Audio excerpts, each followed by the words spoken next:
Nomenclatura vegetal.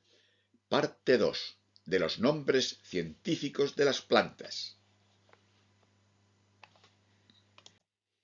Como hemos visto en el capítulo 1, la extraordinaria variedad vegetal fue nombrada en cada país o comarca de forma diferente, dando lugar a tal cúmulo de nombres populares vernáculos distintos que se hacía imposible saber de qué especie de planta se trataba. No hay duda de que las primeras recolectoras que usaron y se inventaron los nombres de las plantas fueron mujeres sabias, muchas de las cuales pagaron en la hoguera sus extensos conocimientos sobre alimentos vegetales, especias, medicamentos, antiabortivos o drogas, tal como vimos en los capítulos de nuestra serie Plantas, Mujeres Sabias y Caza de Brujas. Los conocimientos botánicos, experienciales y populares acumulados por las mujeres a lo largo de miles de años les fueron arrancados paulatinamente a medida que se les vetó la entrada a la profesión médica, a las universidades o a las academias científicas, y la botánica médica, que había permanecido en manos femeninas, terminó por pasar a ser responsabilidad exclusiva de hombres con estudios universitarios. Desde sus inicios, la historia solo nos cuenta con detalle que los botánicos europeos más importantes fueron hombres griegos como Empédocles, Teofrasto o Dioscórides, o romanos como Plinio el Viejo, o como Galeno, que fue médico griego en el Imperio Romano, que recopilaron las especies de plantas que se iban encontrando en sus viajes por todo el mundo y las ponían nombres en latín porque era la lengua que ellos hablaban.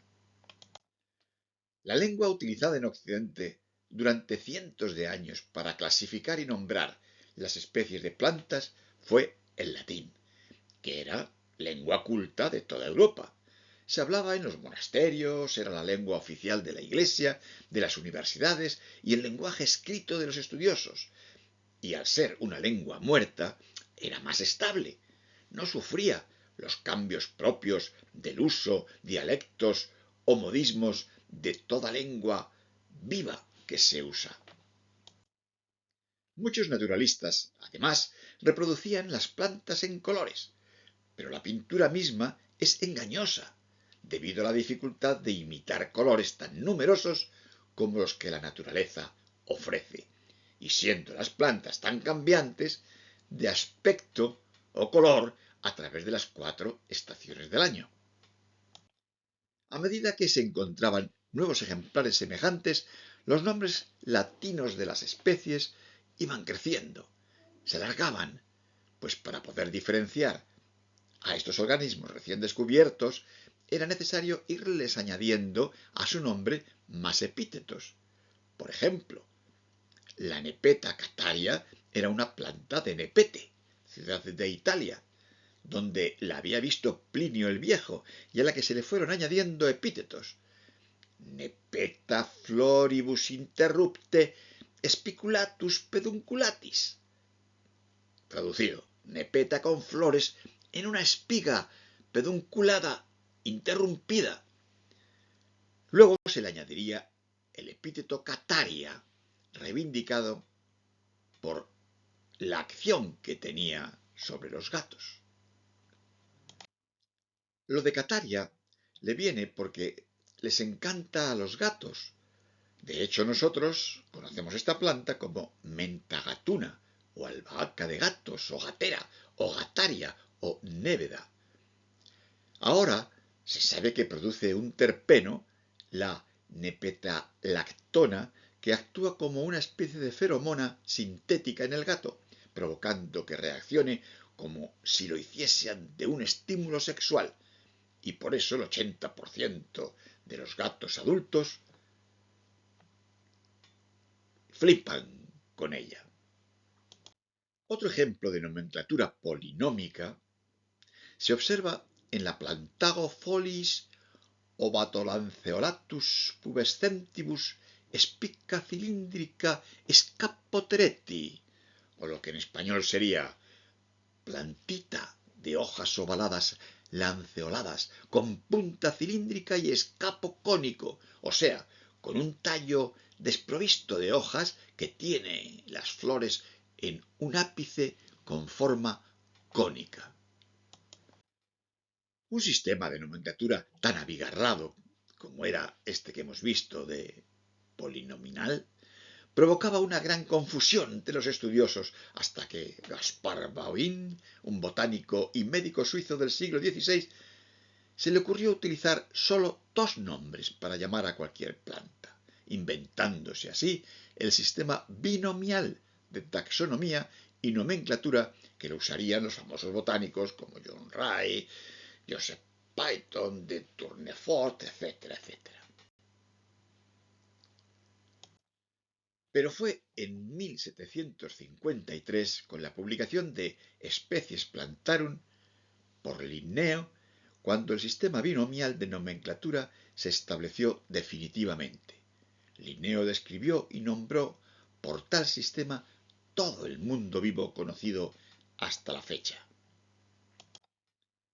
Vamos a ver un ejemplo en el caso del plantago. El nombre genérico plantago es derivado de planta, que en latín significa pie, y del verbo ago, que significa parecido, es decir, parecido a un pie por lo plano de sus hojas. Y habíamos quedado en que su descripción por el sistema polinomial era muy largo: plantago foelis ovato lanceolatus pubescentibus spica cilíndricas escapotereti. Pues bien, Linneo observó tres clases de plantago y con tan solo dos palabras puso nombre a cada una de esas clases. A la de hojas con forma de lanza la llamó plantago lanceolata, a la de tamaño medio plantago medio y a la grande plantago mayor. ¿No os parece genial y elegante esta decisión? De esta manera, Linneo fue formando el nombre científico de cada organismo vivo con una combinación de dos palabras en latín: el nombre genérico o género y el epíteto específico. En este caso, por ejemplo, plantago sería el género y lanceolata, medio, mayor serían los epítetos para las distintas especies. A partir de este nombre científico se evitó la confusión, pues a esa planta se la conocía popularmente anteriormente también con nombres imposibles de generalizar, como alpiste, hierba para dolores, hierba para el sudor de pies, hoja de llantén, cola de rata, antén, orejas de burro o paletarea. También el más conocido por nosotros de llantén. Otro ejemplo, el Quercus itaburensis, al que se le puede añadir una subespecie, por ejemplo el Quercus itaburensis macrolepsis. Quercus significa roble en latín, también encina y alcornoque. El epíteto itaburensis se refiere al monte Tabor de Israel, donde aparece también ese roble. La palabra que designa a la subespecie macrolepsis proviene del griego macros, grande, y lepsis, cama, de escama grande. Podemos ver que, a diferencia de los nombres vulgares o vernáculos, de los cuales puede haber varios, el nombre en latín de una planta es único para cada una de ellas, algo así como nombre y apellido. La diferencia entre las dos nomenclaturas es que en las plantas el género es el mayor de los dos grupos y se puede equiparar a la utilización de un apellido, como García o Fernández. Género, apellido, Quercus. Especie, nombre, Itaburensis. O sea, el género identifica una planta como García y la especie sería similar al nombre del individuo como Paco. La combinación de los dos nombres nos da la identificación única para el nombre individual. Si fuese persona, Paco García, y si es planta, de los García, el Paco. Acer es el nombre latino, el género, de una familia de plantas, un tipo de árboles que en español llamamos arces. Acer también significa filoso, puntiagudo, según unas fuentes, porque los romanos usaban la madera para hacer lanzas, según otras, porque las hojas son puntiagudas. Dado que existen muchos tipos diferentes de arce, hay que añadir el otro nombre, la especie. Así, cuando vemos el nombre Acer rubrum, se entiende que se trata de un arce con vibrantes colores rojos, porque rubrum es rojo en latín. Pero si os hablo del Acer palmatum, ¿qué tipo de arce estoy describiendo? Está claro que es del género arce, pero no es el rubra, sino el palmatum, palabra que describe o significa la forma. Si lo buscáis en Wikipedia, encontraréis que es una especie originaria de Japón, China y Corea. Etimología: Acer, nombre latino de arce, y palmatum, del latín palmatus, palmata, palmatum, que significa palmeado por sus hojas. Y podríamos también especificar más, refiriéndonos al Acer palmatus atropurpureum, arce japonés, de atro, que en griego significa oscuro, y purpureum, ya sabéis, color púrpura. Linneo respeta muchos de los nombres o de especies utilizadas por aquellos botánicos antiguos que ya estaban puestos en griego, pero los latiniza y generaliza el latín para los organismos nuevos que va nombrando.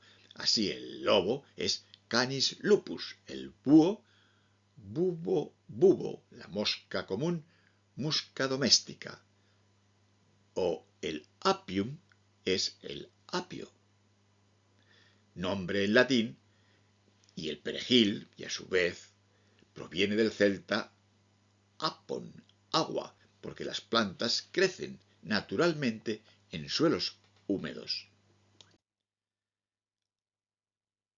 Alopeculus es el nombre latinizado de un género cuyo nombre proviene del griego alopecourus, que significa rabo de zorro, alopex zorro, oura rabo, por la forma de la espiga floral de la planta. Seguro que al oír las palabras alopex os ha venido a la mente la de alopecia y os habréis preguntado qué tiene que ver la caída del pelo, alopecia, con los zorros, alopex. Pues que la zorra, alopex, alopecos, cambia el pelo 2 veces al año, en otoño y primavera. Y fijaros hasta qué punto el acervo cultural de los refranes es machista, pues tradicionalmente el macho, el zorro, es símbolo de la astucia, en tanto que la hembra lo es de la maldad. La zorra cambia el pelo, no las costumbres, dice el refrán. Muchos de esos nombres binomiales que fabricó Linneo son en realidad nombres vulgares de plantas, pero vestidos con una capa de seda de latín o griego, como la mona. Vaya, de aquí otro macromachismo. ¿Por qué no es el mono quien, aunque se ponga chistera, mono se queda? Vamos a fijarnos ahora en esa relación tan estrecha que tiene la nomenclatura vegetal con los animales. Son infinidad los géneros de plantas que Linneo bautizó con nombres de animales. Al rabo del zorro que hemos visto se le une el del león, Leonurus, del griego león, y oura, rabo, una especie del género Leonotis. Así que os presento a Leonotis leonurus. Y del león también interesan sus dientes, Leontodón. Aquí tenéis a Leontodón, diente de león, pero el Leontodón hispidus, o sea, hirsuto, cubierto de pelo grueso y duro. El género Chinara se traduce por dientes de perro, por el parecido de los segmentos del cáliz, Cinareas colimus, es la alcachofa. Sinometra proviene también del griego sinos, perro, y metra, útero, por el parecido de la vaina con el útero de perra. Y aquí tenéis a la sinometra, pero de nombre cauliflora, que viene del latín caulis, tallo, y floris, flor, porque sus flores nacen directamente sobre el tallo o sobre las ramas añosas del árbol. Y el género Kinomorium, del griego kinos, perro, y morion, miembro o pene, por la apariencia de la inflorescencia. Este género solo tiene una especie, la Coccinum, que suena mal, pero que significa escarlata. Así que Linneo le puso el nombre de pene de perro escarlata. El lobo aparece en el género Lycopodium, del griego lykos, lobo, y podium, pie, porque las ramas o las hojas tienen cierto parecido con garras o patas de lobo. Aquí hablamos del apellido pie de lobo, de nombre clavatum, clavado. El Chenopodium album hace alusión a las patas de ganso. Equinops es Cerocephalus, habla del erizo, Equinops, y el nombre, Sphaerocephalus, pues ya os imagináis. Cabeza redonda, como el animalito cuando se hace una bola. Los bueyes aparecen en la planta Butomus, del griego bous, buey, y temno, cortar, porque los márgenes de la hoja son muy afilados y pueden cortar la boca de los animales. Las cabras dan nombre al tragopogón, nombre griego para la barba del chivo. Tragos es cabra, pogón barba, al parecer por su parecido con el papus sedoso que corona la semilla de la planta. Los cerdos, en general, tienen su representación en la Samulus, del celta san, saludable, y mos, cerdo, porque la planta se usaba para tratar enfermedades de los cerdos. Linneo deriva el nombre de Samos, una isla griega, y hola, diminutivo, Samolus. Los cerditos aparecen en la Hippocaeris, del griego hippo, debajo, y caeris, cerdo joven, porque dichos animales comen con entusiasmo las raíces de la planta. Las ranas están muy bien representadas por toda una familia de ranunculáceas, del latín rana, y ula, el diminutivo. Son especies que crecen comúnmente en lugares húmedos. Los peces también aparecen en la Piscidia, del latín pisces, y cedo, matar, porque la corteza se usaba para atontar peces y luego pescarlos. El geranium proviene del nombre geranos, nombre griego para las grullas, porque el fruto tiene un pico largo como la grulla. Y los asnos, el griego de onos, aparece en bastantes plantas. Aquí es onos y porde, que significa pedo, por el efecto que produce esta planta cuando los asnos la ingieren. El género onosma se traduce por olor a burro. Aquí onosma equioides es olor a burro que parece que tiene espinas. ese es su nombre, equioides.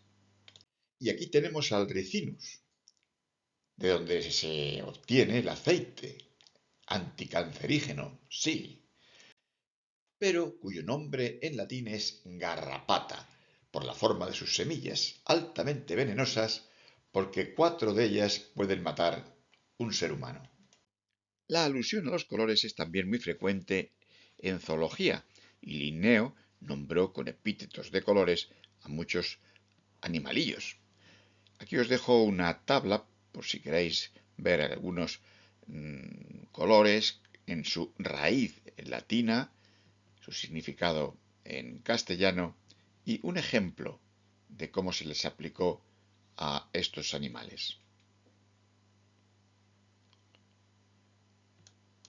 Algunos ejemplos en botánica son el Populus alba, álamo blanco, el Allium flavum, amarillo, el Gladiolus carneus, color carne, que en lenguaje, en términos más vulgares, es la dama pintada, el Veratrum album, que quiere decir de raíces verdaderamente negras y blanco, el Elebrus viridis y el Sambucus nigra.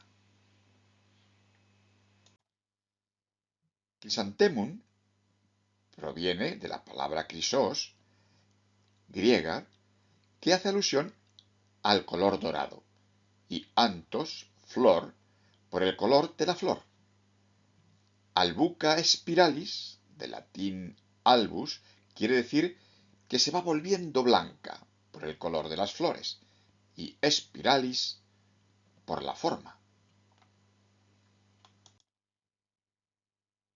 Melampirum viene del griego melas, negro, y piros, trigo, porque su uso ennegrece el pan. Melastoma, del griego, ya sabemos, melas, negro, y estoma, boca, porque el fruto ennegrece la boca. Rubia, del latín ruber, rojo, por el color de un tinte que se obtiene de las raíces de esta planta. El género rubus ya sabemos que quiere decir rojo. En este caso, el nombre es ulmifolium. Rubus ulmifolium es el rubus que tiene las hojas como las del olmo. Es la zarzamora con espinas. Y el Rubus fruticosus es la especie sin espinas. Sanguinaria, del latín sanguis, sangre, y aria, relacionado con, porque la savia es rojiza. La sanguisorba o Pimpinella major viene del latín sanguis, como sabemos, y sorbere, chupar, porque un extracto de la raíz de esta planta se usaba para detener el sangrado, la hemorragia. A veces no es directa la correspondencia del nombre de la planta con la palabra. Por ejemplo, hemionitis en griego es mula, pero la hemionitis palmata no se parece a una mula, ni tiene color de mula. Pero como la mula es estéril y esta planta se suponía que prevenía el embarazo, pues se la llamó mula y palmeada por su forma, Hemionitis palmata. Los helechos son pteris, palabra que deriva del griego pteris, helecho, similar a hepteron, ala, debido a la forma de las frondes de estas plantas. Así se les llama en lenguaje vulgar helechos alados. Los nombres científicos también describen el comportamiento. Pernis opivorus es un halcón que se alimenta de abejas, y Dionea muscipala es una planta en honor a Dione, madre de Venus Afrodita, y muscípula porque es carnívora, atrapa moscas. La Dionoea muscipala pertenece a la familia de las Droseráceas. Drosera significa cubierta de rocío y se las llama así por las pequeñas gotas de mucílago que se ven en sus hojas. El nombre vulgar, rocío del sol, deriva del latín ros solis. Otros nombres científicos hacen referencia al lugar, región o país donde viven o donde fueron descubiertos, utilizando el nombre latino. Aquí, la Drosera derbiensis, o sea, de Derby, ciudad del oeste de Australia. La Drosera capensis, porque es originaria de la provincia del Cabo.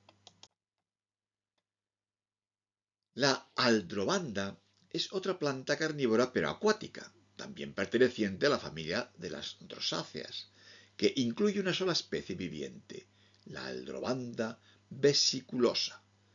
El nombre de aldrovanda se lo puso Linneo en honor a Ulsa Aldrovandi. Poner nombres a organismos en honor a alguien es muy común en la nomenclatura científica. El nombre de la primera persona que haya descrito con detalles precisos las características de una especie le da su autoría y por tanto ese nombre se coloca abreviado al final del género y la especie, o al final de la familia o el taxón que sea. Así, Rosa Gallica lleva una L que hace referencia a que su autor fue Linneo. Rosa Gallica, variedad Eriostila, fue Robert Keller quien la descubrió y por eso su nombre aparece después del nombre científico de la planta. Y Rosacea gis hace alusión a Antoine Laurent de Jussieu, quien fue su autor. Puede que el nombre no sea realmente un homenaje, sino que hay algún rasgo que recuerda al homenajeado. Por ejemplo, la mosca Campsnemus charliechaplini se llama así porque al morir queda con las patas torcidas, lo que a su descubridor le recordó las posturas de Charlie Chaplin. Y a la avispa Aleoides sakire se le puso ese nombre porque provoca en las orugas a las que parasita un movimiento frenético del abdomen. Neopalpa Donald Trumpi. El entomólogo canadiense Barthir Nazari eligió el nombre en enero de 2017 debido a su similitud de la cabeza de la polilla con el peinado del presidente americano. Sobre los años 90, determinados zoólogos y botánicos dedicaron nombres científicos a personajes públicos en honor a ellos. Así, Agathidium bussi es una especie de escarabajo dedicado a Bush, o los Avalancurus, que es un género extinto de trilobites del período silúrico, fueron dedicados a John Lennon, a Ringo Starr, a Simon y Garfunkel. En el siglo XVIII parece que los científicos eran un poco más serios. Vestían de negro, llevaban barba y lo más que se atrevían a imaginar eran seres mitológicos clásicos. El mismo Linneo, gran aficionado a las mariposas, bautizó muchas de ellas con nombres procedentes de la Ilíada de Homero. Así existen las especies Papilio ajax, Papilio Néstor, Papilio Ulises, Papilio Héctor o Papilio Eneas. Respecto de las plantas, Linneo utilizó también nombres y temas de la mitología griega para nombrar a más de un centenar de géneros y especies. Pero este tema de la nomenclatura y la mitología, por ser más técnico y culto que el uso de nombres vulgares, lo dejaremos para el próximo capítulo. De lo expuesto hasta aquí, alguien podría sacar la equivocada conclusión de que la nomenclatura científica de las plantas llevada a cabo por Linneo se limitó a renombrar los nombres vulgares. Algo tan sencillo como pasar por un filtro de latinización a lo ya conocido.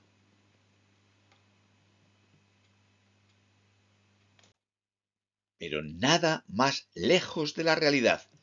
El trabajo de Linneo, de aparente sencillez, requirió de un ingenio y estudio asombrosos, pues supuso una sistemática que implicaba la revisión de todas las especies de seres vivos, animales y plantas ya conocidas, para reclasificarlas en nuevas categorías, conjuntos o taxones ordenados jerárquicamente. Linneo fue quien se inventó la taxonomía moderna, o ciencia de la clasificación, mediante una nomenclatura inequívoca y universal, y definió los taxones de clases haciendo referencia únicamente al número, unión y longitud de las partes masculinas y femeninas, separando a las plantas sin flores simplemente porque no poseían partes sexuales visibles. A menudo comparaba la sexualidad vegetal con la humana. En 1729, Linneo escribió: «Las hojas de las flores sirvan de lechos nupciales que el Creador ha arreglado tan gloriosamente, adornados con tan nobles cortinas de cama y perfumados con tantos olores suaves, que el novio con su novia podrían celebrar allí sus nupcias con tanta mayor solemnidad».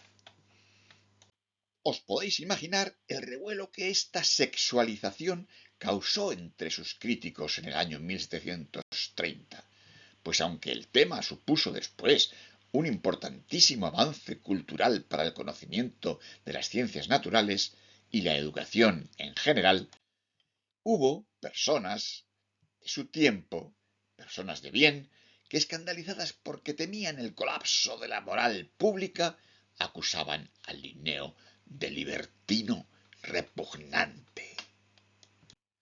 Fue especialmente cruel con Linneo otro botánico, el profesor Johann Siegesbeck, director del Jardín Botánico de San Petersburgo, quien afirmó que Dios nunca habría basado sus disposiciones naturales en una tal prostitución vergonzosa. ¿Y sabéis cómo le respondió Linneo? Pues poniendo el nombre de este profesor a una planta, la actual Sigesbeckia, perteneciente a la familia de las asteráceas, una mala hierba pequeña y fea, con el tallo lleno de pelos, o sea, tricomas, y las hojas con dientes e hirsutas.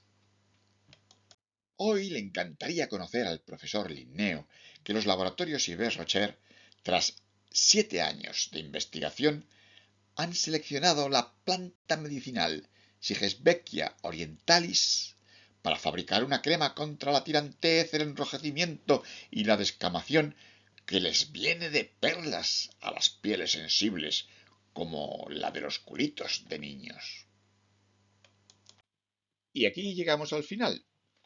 Os reto, antes de acabar, a que seáis capaces de encontrar el nombre científico de estas plantas que rodean la efigie de Linneo. Muchísimas gracias por vuestra atención y como siempre os recomiendo encarecidamente los paseos botánicos con visitar Madrid.